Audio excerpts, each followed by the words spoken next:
Добрый день, дорогие друзья! Приветствую вас на канале Long Swim. Тем, кто смотрит это видео первый раз, всем желаю хорошего дня, устраивайтесь поудобнее, ставьте лайки, пишите комментарии, нажимайте колокольчик. Те, кто не подписчики и подписчики, пожалуйста, пересылайте это видео своим друзьям, знакомым. Сегодня вы пересылаете видео по своим социальным мессенджерам, по электронной почте. Завтра можете обсудить видео. В наших видео есть очень много полезного, есть очень много мотивирующей ситуаций, которые помогают вам справиться с вашим беспокойством. Тема сегодняшнего видео – как стать более продуктивной и более счастливой.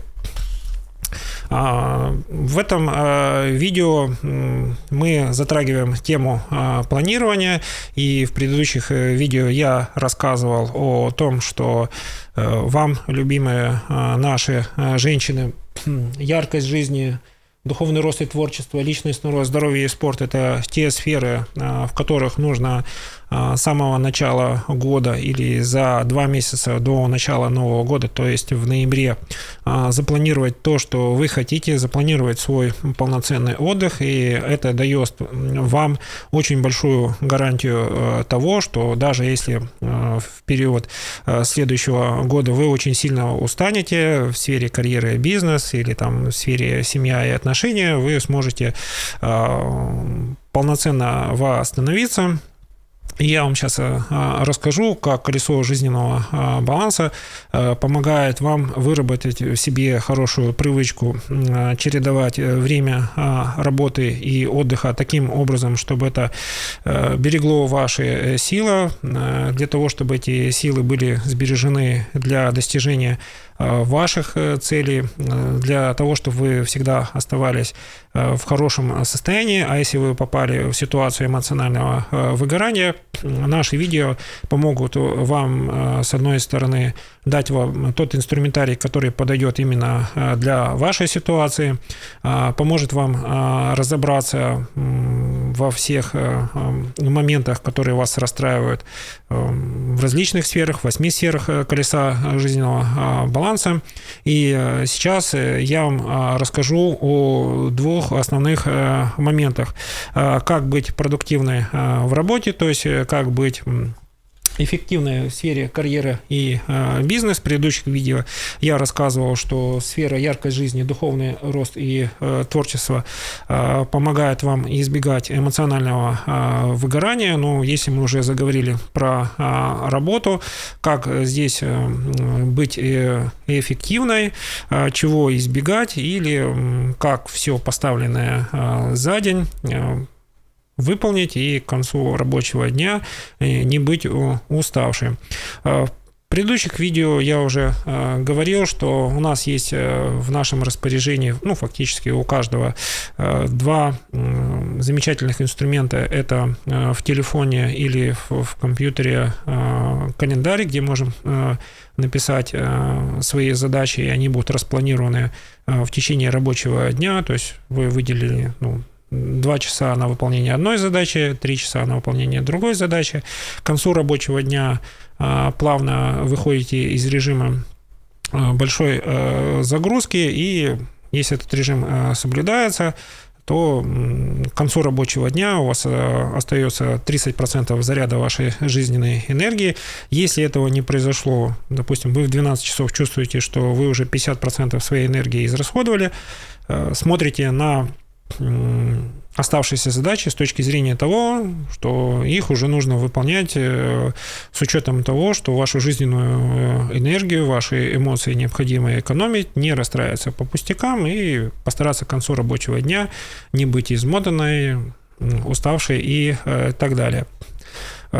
Если у вас в течение недели такая ситуация сложилась, что вы устали, чувствуете эмоциональное выгорание, в предыдущих видео я уже говорил, пожалуйста, 1 раз в месяц на 2-3 дня имейте возможность выбраться в те места, где вы набираетесь сил. Почему? Потому что если неделя выпала эмоционально очень сильные на переживания, это не обязательно могут быть отрицательные эмоции. Много эмоций положительных тоже могут привести к эмоциональному выгоранию. Почему? Потому что организм такие сильные переживания у некоторых переносит как импульс к дальнейшим действиям, оно стимулирует действия. У некоторых после такого эмоционального восторга, получается эмоциональная яма, когда мы уже для себя понимаем, что вот было так хорошо, а сейчас нужно восстановиться, побыть наедине, и как это может отразиться на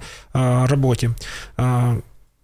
Опять возвращаемся к инструменту отказа от мультизадачности, то есть если вы хотите быть продуктивным в течение дня, и вам неожиданно поставили одну какую-то внеплановую задачу, оцените ее с точки зрения времени, сколько есть у вас в вашем распоряжении, или посмотрите, необходимо ли эту задачу делать сейчас, или это можно делать в течение недели.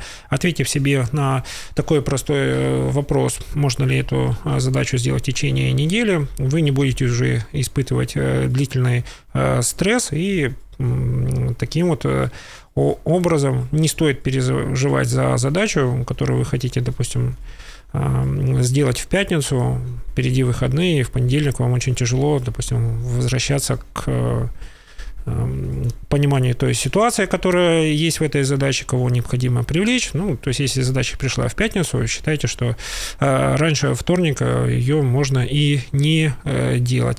50% задач таким образом решается как бы легко. Если вы чувствуете, что вы с задачей не справляетесь, смело просите помощи у экспертов, у друзей, единомышленников. Вот здесь вот карьера и бизнес, по диагонали находятся друзья и окружение. Обсудить эту задачу с друзьями. Это может быть в форме совещания, это может быть переписка в чате. Избавьтесь от привычки и все делать самой. Или в первую очередь попытайтесь решить эту задачу, просто попросив у друзей, знакомых, коллег помощи. Вот такие небольшие приемы, такие небольшие лайфхаки помогают вам решить две задачи. Первое – не делать все самой и тем самым быть продуктивной в течение дня.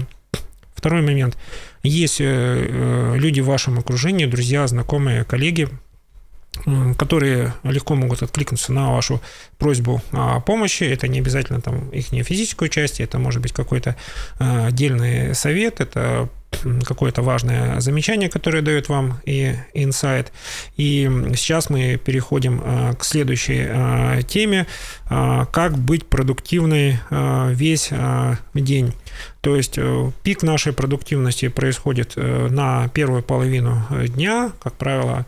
У большинства людей, пускай у 60% людей продуктивность в начале дня, она высокая, и к концу рабочего дня она уже заметно падает. Есть исключения те люди, которым гораздо проще свою продуктивность по максимуму реализовать во второй половине дня. Если вы знаете особенности вашего настроения, особенности вашего организма, как суточная продуктивность, пожалуйста, там, где вы чувствуете прилив энергии на этот период времени, пробуйте или самые сложные задачи, которые очень сложно начать, или есть задачи, которые стандартные, привычные, планируйте их с некоторым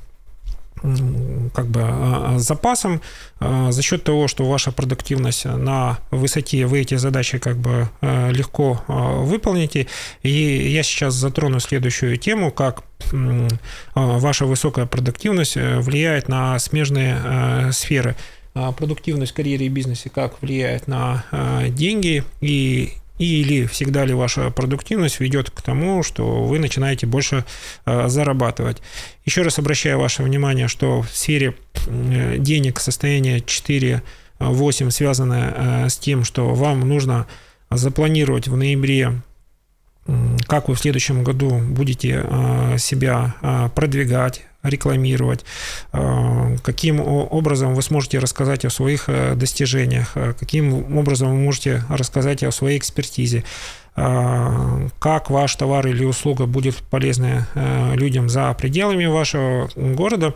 Обсуждение вот этих задач приведет вас к тому, что вы будете понимать, что ваша услуга, ваш товар может стоить дороже, потому что существует сезонный пик потребления этих товаров или услуг, то есть некоторая сезонность. В период высокого спроса вы свою услугу можете продавать значительно дороже, или вы просто ищете новых заказчиков, новых клиентов, которые вашу услугу готовы покупать дороже. Таким образом, мы, чередуя вашу высокую продуктивность в течение дня с вашим каким-то осознанным выбором пути продвижения вашей экспертизы, достигаем двух моментов. Когда у вас появляются новые заказчики, вы выбираете уже свою меру эффективности, то есть с какой нагрузкой вы готовы работать. Вы вырабатываете свой план в отношении, с какой нагрузкой вы готовы идти, то есть у вас появляется много-много новых клиентов, новых заказчиков. Вам важно пережить вот этот вот период повышенного спроса, чтобы все остались счастливы, познакомившись с вами, с вашими жизненными ценностями, с вашим профессиональным опытом. И есть еще второе понимание, что когда существует сезонное падение спроса на вашу экспертизу, ваши товары или услуги, здесь ваша задача переключиться на сферы, в которых вы восстанавливаетесь, то это сфера яркости жизни, отдых, это сфера хобби. Не забывайте, что обучение, которое вы будете проходить в вашем городе, может чередоваться с обучением, когда вы выезжаете на обучение в другой какой-то город. Это новый способ перезагрузиться, отвлечься, по-другому посмотреть на свой жизненный опыт, на свой график продуктивности. Как еще дневник может помогать вам быть продуктивным? В течение недели отмечаете различными символами, различными записями, какой день недели для вас самый продуктивный. Это может быть вторник, это может быть четверг, пятница. Кстати, уважаемые коллеги, друзья, знакомые, кто смотрит это видео, напишите в комментариях, какой день вашей профессиональной деятельности, вот именно профессиональной деятельности, является самым продуктивным и какой день является самым непродуктивным. Возможно, мы по поводу этого сделаем отдельный опрос, где можно провести голосование. Если голосование будет активным по этому поводу, сделаем отдельное видео, озвучим итоги голосования. Цель нашего канала – собрать видео, в которых собраны различные инструментарии, как найти единомышленников, как быть эффективными. Вот сегодня мы затронули эффективность в течение рабочего дня. Пожалуйста, присоединяйтесь к обсуждению, рассказывайте о своих инструментариях, которые для вас показались интересными, которые вы считаете популярными, или те методики и тот инструментарий, который вы считаете необходимым, чтобы был интересен и другим людям. Всем, кто смотрел это видео, всем желаю хорошего дня, прекрасного настроения, у вас все получится, я в вас верю.